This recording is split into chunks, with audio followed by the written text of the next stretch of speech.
One of the most common worries people have after shoulder is this: what if I never get my strength back? That fear often shows up quietly. It doesn't always sound dramatic. Sometimes it just feels like hesitation or doubt or the sense that you're falling behind. I want to explain why that fear is understandable and why it can also lead to people into unnecessary setbacks. After surgery, strength becomes the measuring stick people focus on the most. They notice what they can't lift yet. They compare how their shoulder feels now to how it felt years ago. But strength doesn't return in a straight line. It doesn't return on a fixed schedule. The bigger risk usually isn't that strength won't come back. It's returning to lifting or loading the shoulder with expectations that don't match where the tissue is actually at yet.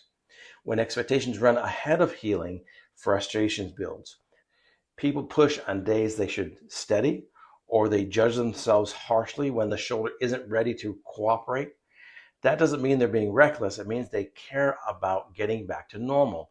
The challenge is that normal changes during recovery. The shoulder has to relearn tolerance before it shows confidence. Understanding that difference can prevent a lot of unnecessary stress. When people shift from asking now, something important changes.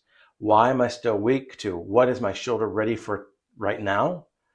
That decision feels calmer. Progress feels steadier. If you want a clearer explanation of why returning strength can feel slower than expected and why that doesn't mean you're stuck, I recommend watching the video below, Torn Rotator Cuff After 55.